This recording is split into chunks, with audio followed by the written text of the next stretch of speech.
Daily Bible versus.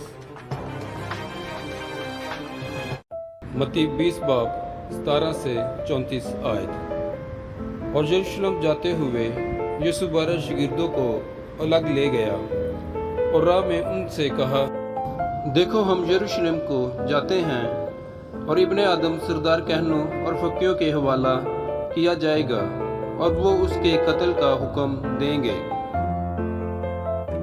और उसे गैर कौमों के हवाला करेंगे ताकि वो उसे ठट्ठों में उड़ाएं और कोड़े मारें और सलीब पर चढ़ाएं और वो तीसरे दिन जिंदा किया जाएगा।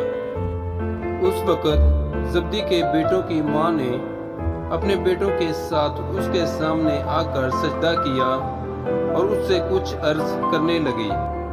उस वक्त उसने कहा कि तू क्या चाहती है? उसने उससे कहा कि फरमा कि ये मेरे दोनों बेटे तेरी बादशाही में एक तेरी दाहिनी और एक तेरी बाएं तरफ बैठे। यीशु ने जवाब में कहा कि तुम नहीं जानते कि क्या मांगते हो। जो प्याला मैं पीने को हूँ क्या तुम पी सकते हो? उन्होंने उससे कहा, पी सकते हैं। उसने उनसे कहा, मेरा प्याला तो पियोगे, लेकिन अपने दाहिने बाएं किसी को बिठाना मेरा काम नहीं, मगर जिनके लिए मेरे बाप की तरफ से तैयार किया गया उन्हीं के लिए है। और जब 10 ने ये सुना तो उन दोनों भाइयों से खफा हुए। मगर यीशु ने उन्हें पास बुलाकर कहा, तुम जानते हो कि गैर कौमों के सरदार उन पर हुकूमत चलाते और अमीर उन पर इख्तियार जताते हैं।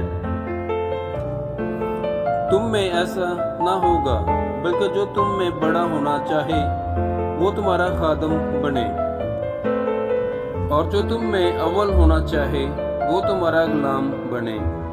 चुनाचा इब्ने आदम इसलिए नहीं आया कि खिदमत ले, बल्कि इसलिए कि खिदमत करे और अपनी जान बथेरों के लिए फिदिया में दे।